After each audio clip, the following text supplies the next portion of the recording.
Bonjour, chers auditeurs et auditrices et chers téléspectateurs.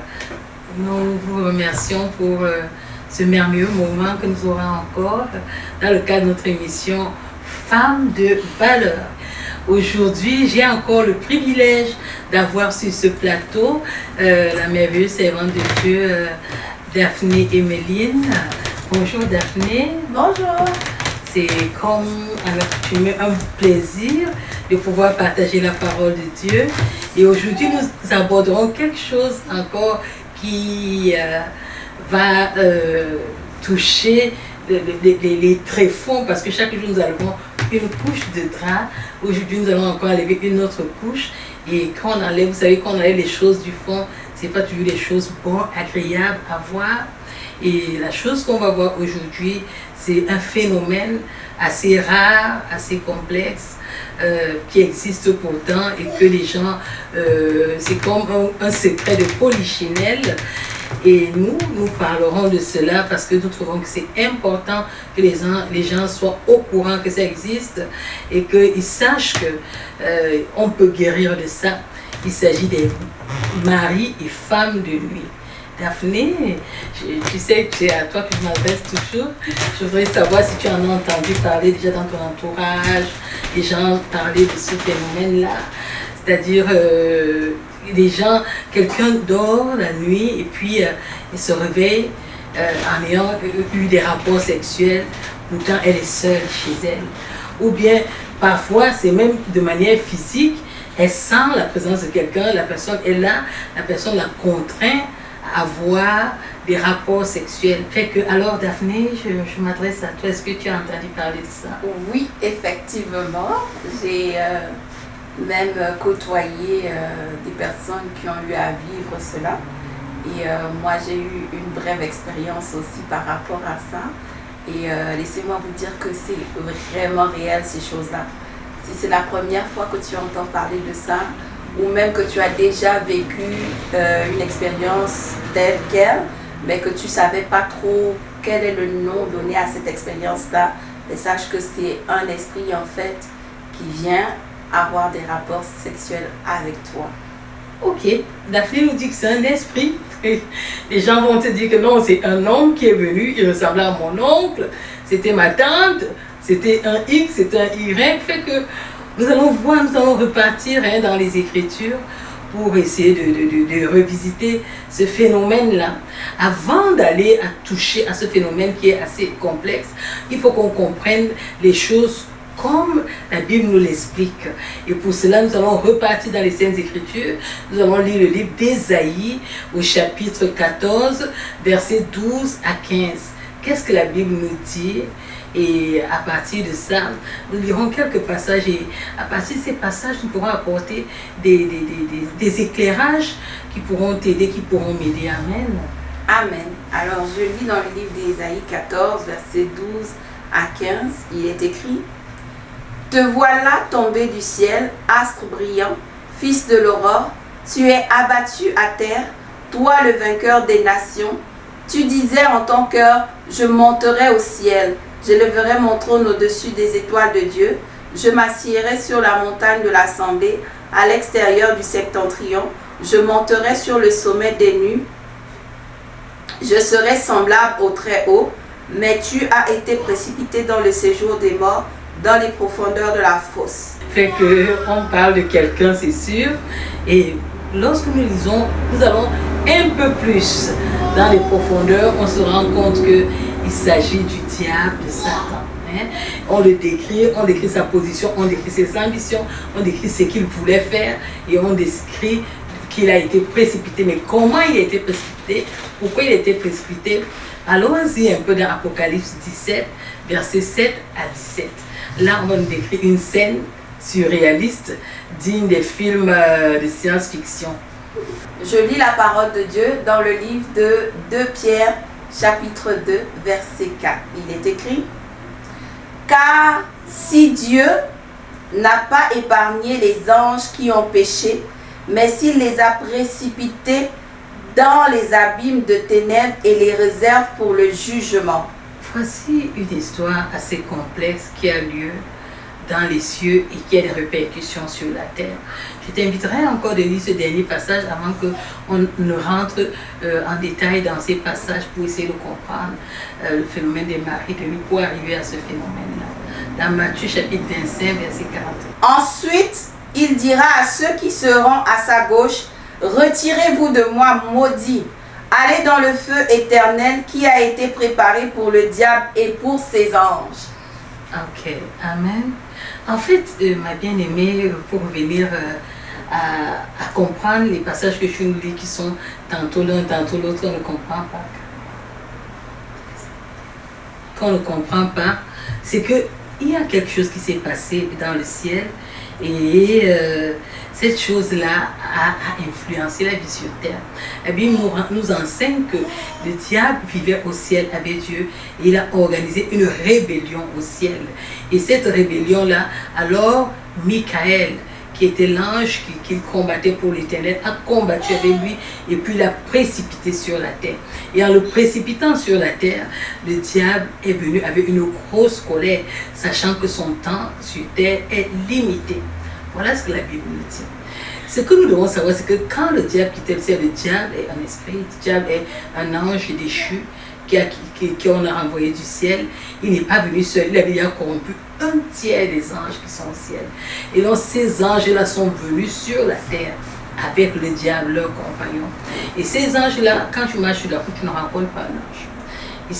Ils viennent habiter, ils ont besoin des corps humains pour se manifester, pour nous atteindre, pour nous toucher. Donc qu'est-ce qui se passe? Ils peuvent posséder quelqu'un, ils peuvent aussi parler, ils peuvent animer des choses, ils ont des puissances parce qu'ils sont des anges, mais ils ne sont pas, tu ne vas pas le voir physiquement comme ça parce qu'il est esprit. Amen. Donc voilà une première chose qu'il est important de savoir. Parce qu'avant d'arriver au phénomène que nous voulons expliquer, tu dois savoir qu'il y a des choses comme ça qui ont existé. Il y a des anges qui étaient au ciel, qui sont descendus sur terre. Et ceux-là, ils sont des anges déchus. Ils appartiennent au diable, ils travaillent pour le diable. Et leur mission est de détruire la terre et tous ses habitants. Donc toi et moi, nous sommes leur potentiel cible. Amen. Et qu'est-ce qui se passe donc? Un autre phénomène va se passer, cette fois-là dans Genèse 6, verset 1 à 8, c'est-à-dire plus tard, après que cet événement où il y a eu la bagarre au ciel ait lieu, il y a cet autre événement qui va avoir lieu. Quand ces anges sont descendus sur terre, ils vont commencer à se manifester au milieu des hommes, on aura des tueries, on aura la corruption sur la terre, mais on aura un phénomène qui n'existait pas encore depuis que Dieu avait créé les hommes sur la terre. Et je vais inviter ma soeur cette fois-là à lire ce phénomène qui nous intéresse et qui va te permettre de comprendre pourquoi nous parlons des maris et des femmes de nuit. Dans Genèse chapitre 6, nous allons lire du verset 1 à 8. Il est écrit: lorsque les hommes eurent commencé à se multiplier sur la surface de la terre et que les filles leur furent nées, les fils de Dieu virent que les filles des hommes étaient belles, et ils en prirent pour femmes parmi toutes celles qu'ils choisirent. Alors l'Éternel dit: mon esprit ne restera pas toujours dans l'homme, car l'homme n'est que chair, et ses jours seront de 120 ans. Les géants étaient sur la terre en ce temps-là, après que les fils de Dieu furent venus vers les filles des hommes, et qu'elles leur eurent donné des enfants. Ce sont ces héros qui furent fameux dans l'Antiquité.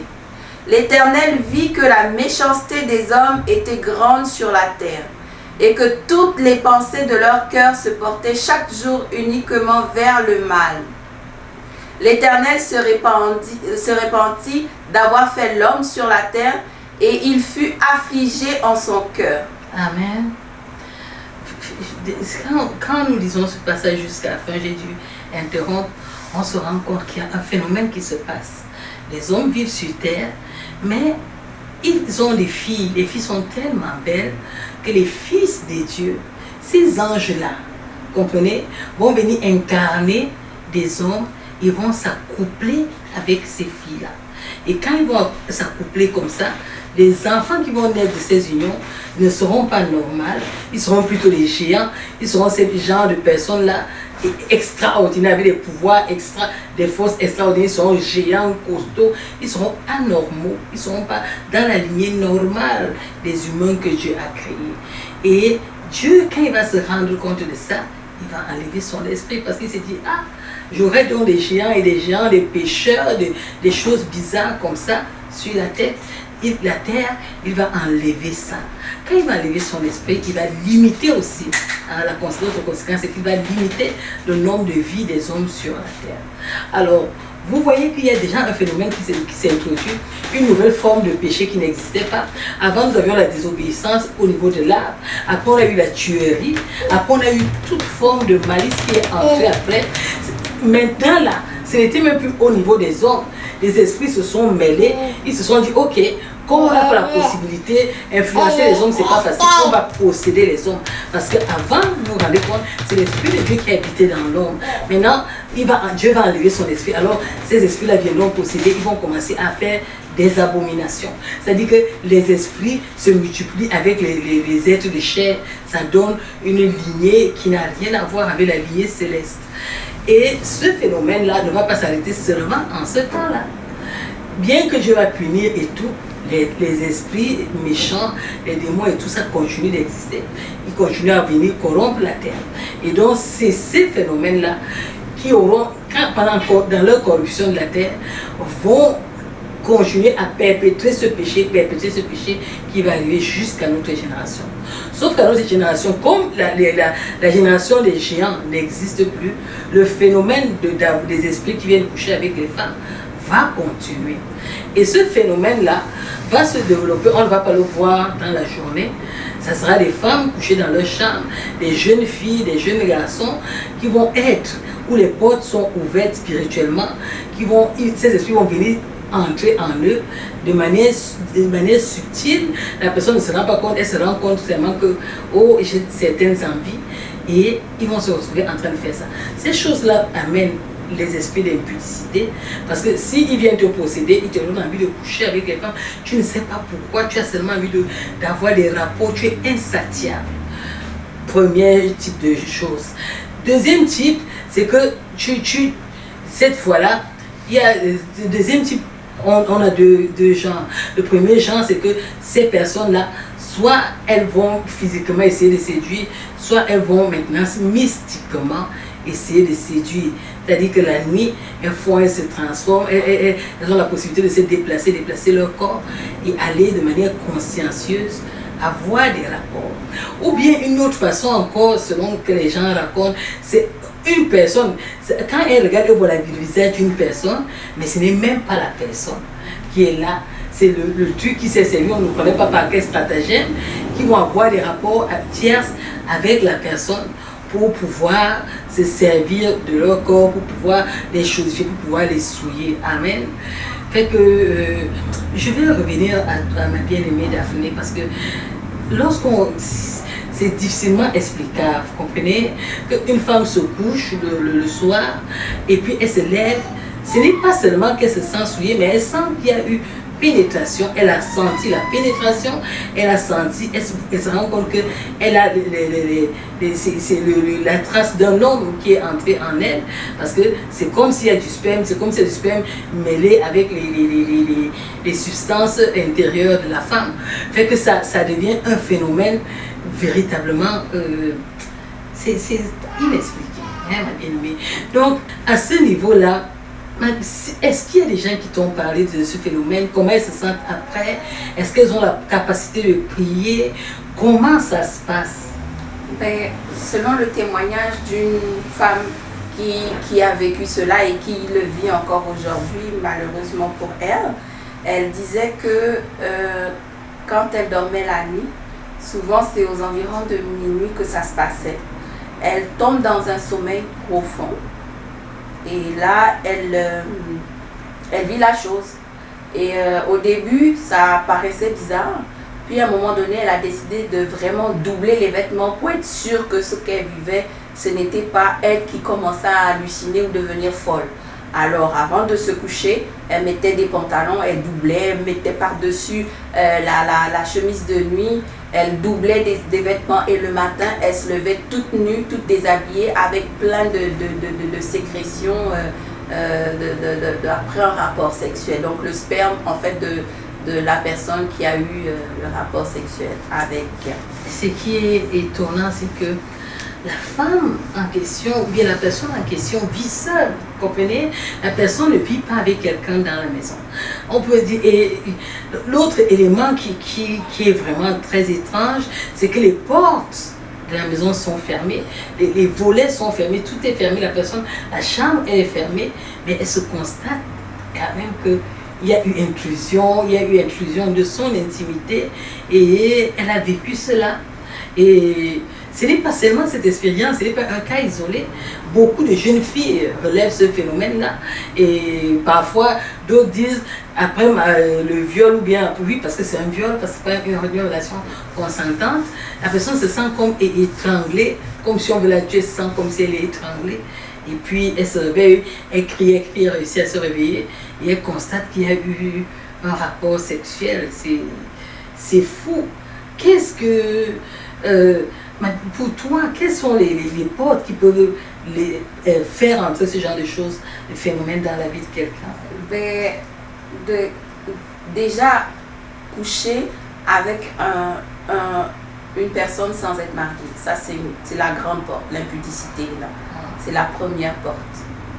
Parce que tu n'es pas marié, aux yeux de la loi, aux yeux devant Dieu, vous n'êtes pas marié, mais vous avez des rapports sexuels. Donc, c'est la première porte d'accès à ces esprits-là. Parce que eux, ils vont aller selon les lois divines.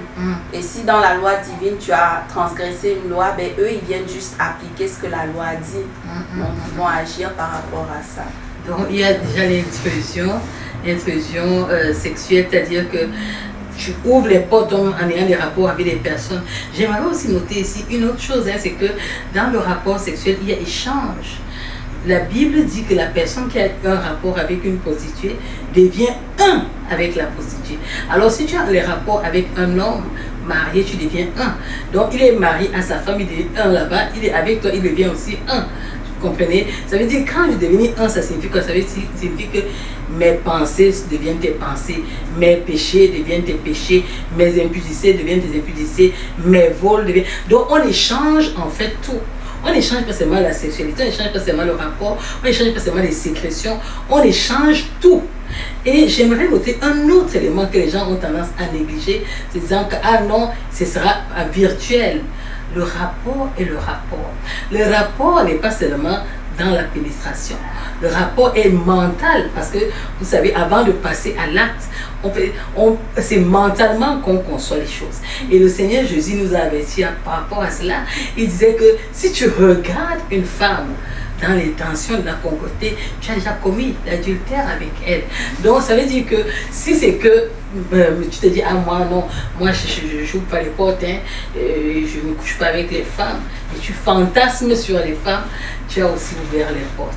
Alors ces esprits-là, que toi tu ne vois pas, qui sont à côté de toi, qui vivent une certaine réalité spirituelle, voient ces boulevards qui sont ouverts par ta sexualité désordonnée, que ce soit virtuel, que ce soit physique, que ce soit dans ta convoitise, tu ouvres les portes spirituelles et ils viennent seulement entrer au travers de ces portes-là. Parce que les portes physiques, nous les connaissons, mais les portes spirituelles, nous ne les connaissons pas. Eh bien, je t'annonce que voilà une porte spirituelle que tu peux ouvrir en disant bienvenue à tous ces gens d'esprit impudiques. Et les esprits, qu'est-ce qu'ils vont faire? Quand ils vont venir, ils ne vont pas venir s'amuser, ils vont venir pour te détruire. Ils vont venir, c'est-à-dire la porte va s'ouvrir grandement, ils vont entrer au fur et à mesure. Et quand ils vont entrer, qu'est-ce qu'ils vont faire? Ils vont détruire.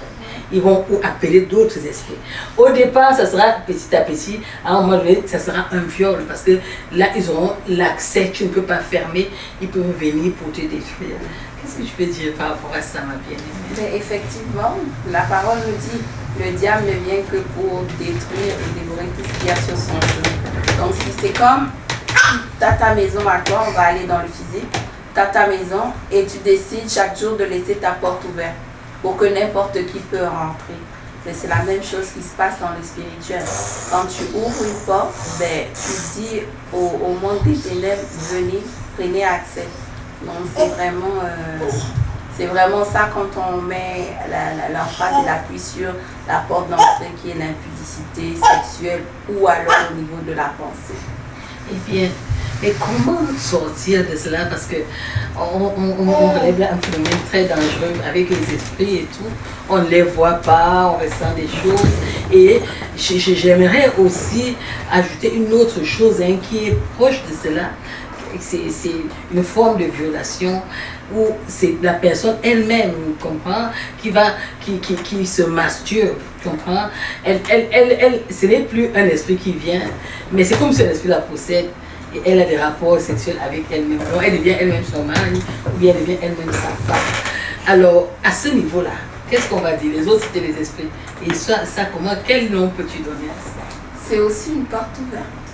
Parce que c'est avoir des relations sexuelles, soit avec ses mains, ou alors avec un objet. Mais c'est une porte ouverte parce qu'on a parlé tantôt, tout à l'heure, nos servants de Dieu a dit, d'abord au niveau de la pensée. Si dans ta pensée, tu as déjà commis l'acte, même si tu le fais avec tes mains, c'est déjà une porte ouverte que tu as fait au niveau de ta pensée. Ta pensée a déjà ouvert une porte. Donc, tu as déjà invité ces esprits-là à venir. Même s'il n'y a pas un homme, même s'il n'y a pas une personne, même s'il n'y a personne d'autre, il n'y a que toi. Mais le fait d'avoir pensé, le faire, aller dans l'acte. Parce que la seule façon de faire, d'avoir des relations sexuelles, selon le Seigneur, c'est d'être marié et avoir soit un homme, soit une femme. Il n'y a rien d'autre. Ce qui se fait en dehors de ce cadre-là, c'est pour ouvrir des portes à l'ennemi. Amen. Fait que on a ces choses-là. Comment chasser dans les maris de lui? Eh bien, j'ai une bonne nouvelle pour toi. Parce que comme on est dans le monde des esprits et que moi ni ma soeur ne maîtrisons ce monde-là, on a quelqu'un qui le maîtrise très bien. Et la Bible nous dit que à lui, l'autorité a été donnée de marcher sur les serpents et sur les scorpions. Et c'est lui, en son nom, tout genou fléchi. Il salue bien entendu du Seigneur Jésus-Christ. Alléluia. Amen. Donc c'est lui seul qui est capable de te venir en aide. De lui seul qui est capable d'agir en toi. C'est lui seul qui est capable de changer les conditions. C'est lui seul qui est capable de chasser l'étranger, de chasser l'interdit dans ta vie, de chasser ces mauvaises choses qui sont dans ta vie, qui viennent pour te violer, qui viennent pour t'oppresser. C'est lui qui a le pouvoir de les dégager de ta vie afin que tu sois une nouvelle création. Alléluia. Et afin de te libérer de ces emprises-là. Et c'est de lui, on va prendre quelques minutes pour parler du Seigneur Jésus. Alléluia. C'est lui qui est la bonne nouvelle pour toi et pour moi. Même si il y a des oncles, des tantes ou je ne sais pas qui trop ont le malin plaisir, doués d'un esprit maléfique, de venir violer ton intimité, ou bien ce sont des puissances sataniques qui viennent carrément avoir des rapports avec toi. J'ai une bonne nouvelle. Qu'est-ce que tu peux nous dire du Seigneur Jésus? Ben, Jésus, en fait, il est venu pour libérer les captifs. Amen. Et quand on dit captif, c'est tous ceux qui sont dans l'emprise de quelque chose. Tous ceux qui sont dans comment est-ce que je peux dire ça? En dehors de ce que Dieu demande.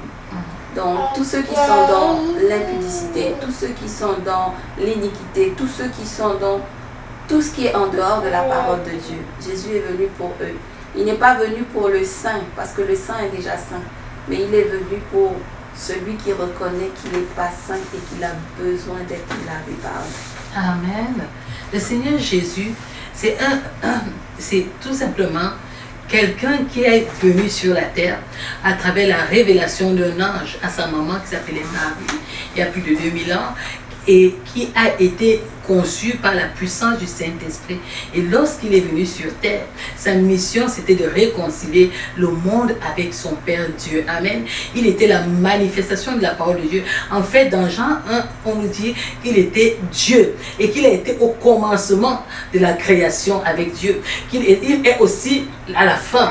Ésaïe 9:6 le décrit comme le commencement et la fin, comme le Père éternel, comme l'admirable, le conseiller. alléluia, c'est lui-là, alléluia, qui a la puissance, il est le Tout-Puissant, qui a arraché les clés de la mort. Oh, alléluia, c'est lui seul qui a la puissance de chasser ces choses-là en toi. Quand tu invoques son nom, quand ces choses-là voudront encore venir avant de te coucher, ou bien les moments où tu connais que maintenant voici le moment où le truc va venir, tu pries, tu invoques, tu dis Seigneur Jésus, viens à mon secours, sauve-moi, sauve-moi de cette situation, renverse celui-là qui vient me renverser, attaque ceux qui viennent m'attaquer. Le Seigneur Jésus va se lever et il va renverser cela. Tu l'invoques sincèrement, peu importe la situation, peu importe à quel degré ces choses-là te troublaient, tu l'invoques d'un cœur sincère, tu dis Seigneur Jésus, viens combattre cela, ces forces cachées qui viennent pourrir ma vie, viens agir dans ma vie. Et le Seigneur Jésus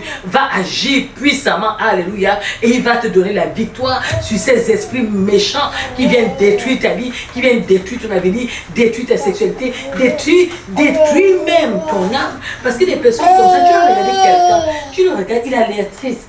Tout va bien, oui, mais qu'est-ce qui ne va pas? Comme il a honte de te dire que dans la nuit je suis violée, il ne va rien te dire. Mais toi, avec discernement, alléluia, pour ceux-là qui m'écoutent et qui vivent ce phénomène-là, saisissez cette opportunité pour aller au Seigneur Jésus, pour leur présenter votre situation, alléluia, et vous aurez la délivrance, vous serez un témoignage, et vous allez être celui-là qui pourra délivrer plusieurs autres personnes, parce qu'en témoignant, on expose les œuvres du diable, et quand le diable est exposé, il s'enfuit au nom puissant de Jésus-Christ. Oui, je pourrais rajouter que Jésus, en fait, est la solution pour toi, pour moi, pour quiconque il invoque. Jésus est la seule solution de ce monde. Jésus est la... Tu sais, souvent, quand on a un problème, on court derrière les hommes. Les hommes vont nous emmener une partie de la solution. Mais Jésus, il emmène la totalité de la solution. Donc, fais confiance à Jésus. Invoque-le là où tu es. Ne dis pas, oh moi, avec ma situation, je suis, est-ce que je peux même m'approcher de lui? Non. Il te veut toi, il te cherche toi, parce qu'il veut te soulager, il veut te délivrer de ce problème-là. Alors invoque-le chez toi, dans ton cœur, et dis-lui, Seigneur, viens, j'ai besoin de toi. J'ai besoin que tu fasses quelque chose pour ma situation, car tu es le seul qui a la solution à mon problème. Alléluia. Celui-là qui te délivre dans ta situation où les maris et les femmes de nuit, je ne sais pas trop leur nom, viennent s'attaquer à toi. Ne viens pas m'appeler parce que je n'ai aucune puissance. Appelle le nom de Jésus dans ta situation et tu seras délivré. Alléluia. Il dit que celui-là qui invoquera le nom de l'Éternel sera sauvé. Si tu invoques le nom de Jésus, Jésus qui signifie Dieu sauve. Alléluia. Tu invoques Dieu sauve dans ta situation, il viendra te sauver, te sortir du problème que tu as. Au nom puissant de Jésus, que Dieu soit avec toi. Relève la tête aujourd'hui. Tu pleurais avant, tu n'avais pas de solution. Dieu t'a donné la solution. Donc relève la tête et à partir de maintenant, marche avec Jésus, invoque-le, tiens-le, tiens sa main et ne relâche plus au nom puissant de Jésus-Christ. Que mon Dieu vous bénisse et recevez votre délivrance au nom puissant de Jésus. Amen. Amen.